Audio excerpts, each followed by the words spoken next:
Hi, I'm Gabriel, I'm Michael. and this is the Entrepreneur Experience. Gabriel, I haven't seen you in about a week since we were at Dad's house. If you don't mind, give a small introduction, what you do, your small business. Kind of let people know how long you've been at it. Funny enough, behind the scenes, a couple minutes before we started to record, right when you hit record, somebody called, business call. Yep. Yep, and it was a success as of now. Gabriel will be heading on his way there beginning of this week, and give a quote. And she had a lot of nice things to say about him. She was recommended from a sister, and so that's good news. So a little behind the scenes for everybody. But again, it's June. How are you doing with your business? How many years have you been doing it? And are you where you want to be so far, beginning of summer? Yeah. So, business is going good. Good. Of course, it's that time of year. Yep. Spring's coming to close to an end here. Yeah. And so, the grass is growing good. With that being said, is like spring cleanup kind of done, and now you're in the process of managing the lawns, the flower beds, the kind of exterior of the home, the beauty of it? Yeah. So, you get those stragglers that they kind of come in late in That's the me. season for. They come in late in the season for their spring cleanups. Yep. So it's a little bit of an inconvenience. I have to transition from my walls on my trailer. I can't quite fit my mower on there when they're up, so I got to take them down at the end of the spring cleanups to be able to start mowing. So currently, I would like to say I'm done with spring cleanups, but it's Spring cleanups hard to say. A pretty big deal around here, especially with the lakes we have around us. I mean, I live in Colon. Gabriel lives in Mendon. Mendon has the river home, St. Joe River, right down the middle of Mendon. Comes here to Colon, where we have Palmer Lake, Long Lake, Sturgeon Lake. There are two other lakes I can't think of, smaller lakes. But with the lake homes on those lakes, there's a lot of cleanup to be done. There's a lot of older trees, the leaves from the year prior. So cleanup is a big deal, especially for the first month, 2 months of summer, springtime, right? Usually around March is when people look outside and they go, "Oh, I did not take care of those leaves last November," or it snowed, and or there wasn't the leaf pickup truck because it was too wet, or it started snowing a little early. But yeah, so when you got the spring cleanup time, kind of like the first month and a half, you'd say? Yeah, yep. I usually start about beginning of March, and if I'm lucky, I finish up mid-April. But like I said, you get those stragglers. There's nothing you can do about that. You just got to kind of bite the bullet and give them a bid and take the job. Do the best you can. Absolutely, and we love those callers too. I mean, we do love those quotes. You want to help get their yard looking nice, and then you can, hey, I can mow your yard. If you need someone to mow, weed whip, blow the grass off the walkways. I mean, we hear complaints from other companies where they may not blow the grass off the walkways, or they kind of leave it a certain way, or they rush the job. Gabriel's been doing it three years. Yep, been doing it for 3 years. Hasn't been growing quite as quickly as I would hope as far as the mowing clients, but we're looking good this season. I can't complain. But with fewer clients, it does allow for you to take the time to really perfect the craft, work on getting those stripes looking really nice, really focus on the details like edging sidewalks, driveways. Absolutely. Making sure to just do those small things that really take you from your run-of-the-mill lawn care provider to next level. You're getting the recommendations, like Michael said. Before we started, I got a call from a lady who, her sister is one of my clients for mowing, and she had, just great things to say about me, which, that makes you feel good. Absolutely. Definitely proud of that. Yeah, no, I enjoyed listening to that phone call. Yeah. If you don't, am I allowed to say the company the property you mow for the company? I'd probably rather maybe keep it under wraps for right now. I don't blame them. It's a large company. Yeah. with multiple locations. It's great. It's almost a day, 2 day job just right there, and then the locations they have and the cities they have, and it's a big deal. It's a big deal, and I'd love to get into that at some point when we feel comfortable, maybe telling more about ourselves to everyone who's listening or watching. That's awesome. I again, Michael, I'm the big brother to Gabriel. I just started my own small business. It's soft washing. A lot of people don't know what soft washing is, but for the most part, it's pressure washing, but better. Yeah. I feel like, because I've pressure washed my home many times. I live in a brick home, and every year pressure washing it, I'll start to see, like, you can't see it on camera, but on the edge there, right by the gutter, you start to hit it a little too hard with the pressure and you start to chip at it. You got the mortar popping out and the brick is breaking apart. And, the house was built 70 years ago. So then, after talking to my wife and a lot of recommendations, a lot of things, ideas she was throwing me, I found this way of doing it. It's called soft washing. It's I'll say the name of the chemical, but it's very easy to break down. It's sodium hypochlorite. It's basically bleach, chlorine gas, and you use it. It's obvious. It's a bleaching agent. You throw it on your home, your siding, your gutters, your fascia, your soffit. I mean, people even do roofs. You could do walkways, your steps, porches, decks, all that. So let me ask: is it safe for the plant life? How do you go about keeping grass from dying off, or as it runs down into landscaping? How do you stop it from affecting plants in the landscaping? Yeah, so I had no idea about that when I first thought about starting this small business. But really, yes, it's not safe for plants or grass. You learn, and I learned early on because I did as much research as I could, where you can lay down baking soda. Baking soda will keep the pH level of grass, plants, your beautiful flower garden that's next to your house. It will keep the pH around 7 to 8.5 because bleach, is a high pH. I might be off by 1 or 2, but I think it's like a 12 pH. Okay. So yeah, it'll ruin it'll dead end all your stuff if you're not careful. I haven't had an issue with it yet.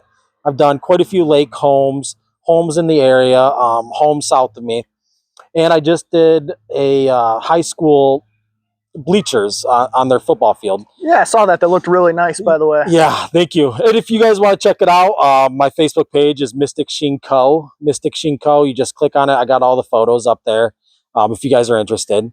But yeah, so you spray it on your home. You let it dwell for about 10-15 minutes, and then you just hose it off with low pressure. You're not blasting your siding, your brick, your whatever you have, your stucco. You're not hitting it with high pressure. So what you're saying is it's over time it's going to cause less damage to the exterior of the home. And I think that's kind of what got me into thinking this is an idea I can start bringing to people.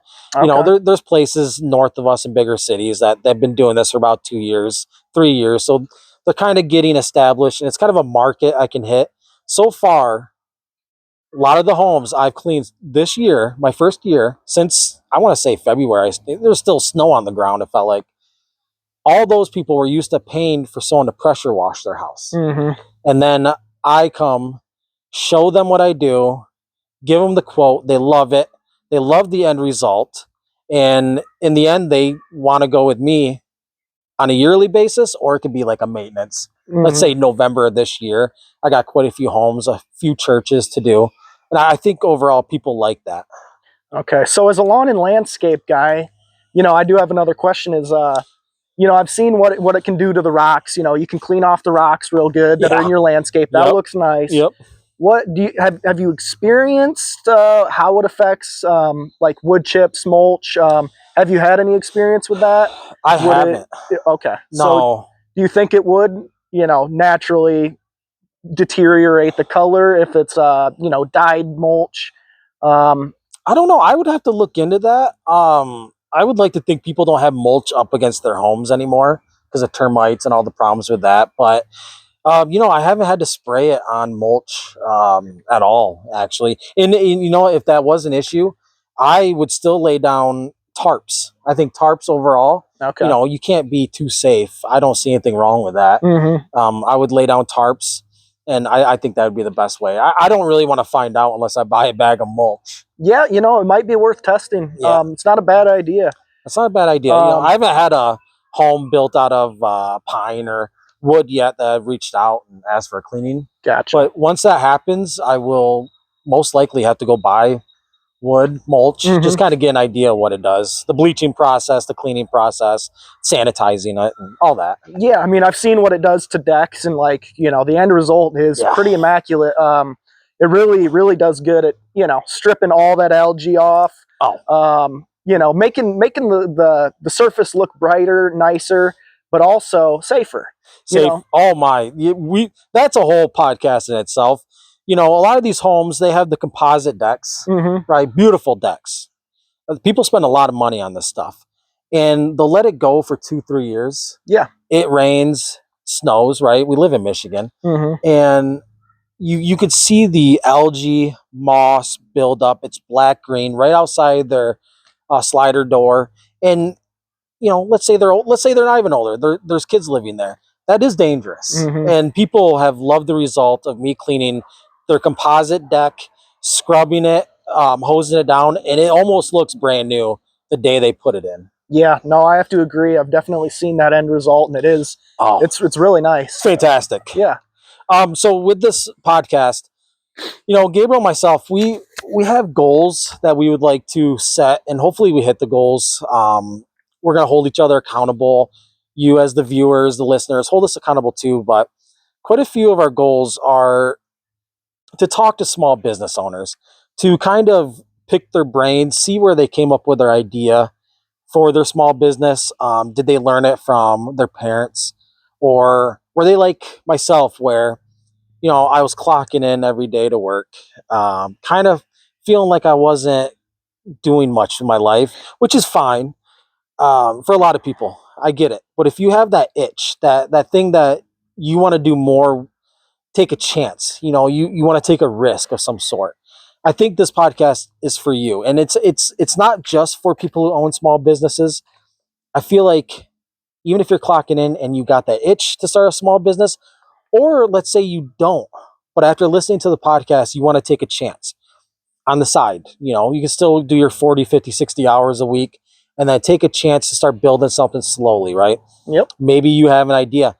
Gabriel Lawncare does a fantastic job. I started just like that. You know, I was working 9 to 5, not 9 to 5, but I was working in a factory, and, you know, kind of just decided I could do something more. You know, I started as a side gig, side hustle is what people call them. And, you know, I just kind of grew from there. It got to the point where I ended up getting laid off from my factory job, and, you know, it didn't hurt me that bad. I was able to really start focusing on the business, you know, growing the clientele, you know, just bringing in the business. And it's, you know, it was a little bit scary to start, but, you know, once you put in the work, do the calls, put in maybe a little bit of money for the advertising, it all pays off at some point. It Absolutely. really does. And you start to learn a lot about yourself. Yep. I mean, I, along with my brother, would go door to door.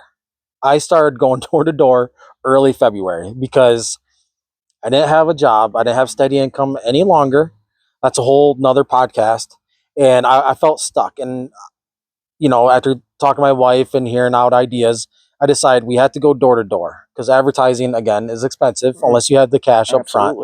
Door to door, you start to learn about yourself more. You start to learn how to talk to people. I wouldn't say I'm great at it, you know.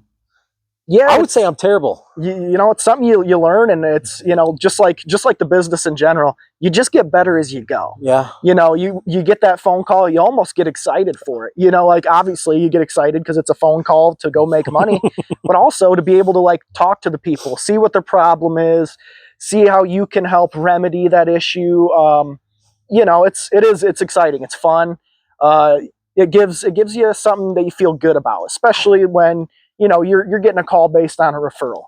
You know, that's some feel good stuff right there. It made me feel good seeing you 10 feet away from the camera, hearing that there was a referral. and that she gave glowing words. I mean, I could hear the phone call from here. Mm-hmm. It was nice to hear. Yeah, and you get excited. I mean, just like Gabriel said, I still get excited, but I'm still pounding on doors, getting referrals, letting people, I'll give deals if they refer somebody to me, a neighbor, a friend, a family member. Yeah, that's a big deal. You have to start from the bottom. You're not going to have everything thrown to you. Mm-hmm. Nothing's in your advantage. Mm-hmm. But, nothing more American than trying to take a risk. You need to take a risk. Really putting in the work, grinding it out. And, if it doesn't work out, what's the worst case scenario? You go back to doing what you were doing before. It's everybody's, current scenario. Exactly. That's your worst case. That's a good point. You get something rewarding here. And if you fail, you get back up and you try again. You can fail 1,000 times, and in the end, you could just figure out 1,000 ways of it not working. Mm-hmm. Still a win. With the podcast, another goal is we want to kind of keep it local with the business owners. Let's say it's easier for us to travel and interview them, or if they don't mind coming here. St. Joe County is where we're located, and there's a lot of small businesses here. We have pizza shops, diners. We have many lawn care businesses around the area. Mm-hmm. The owners, it'll be a thrill. It'll be great to capture on camera.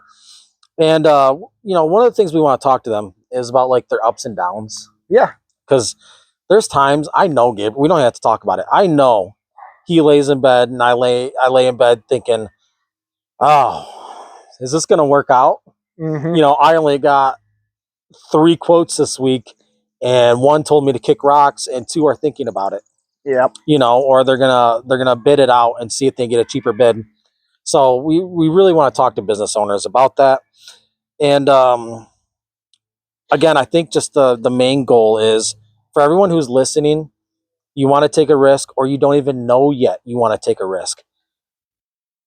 Get something from this podcast. And me and my brother, we're not really so much doing this for ourselves. We're doing this for people who were like Gabriel 3 years ago, or myself last September. Yeah. And something happened where you had to make a change of some sort. And I feel like this podcast is for people like you.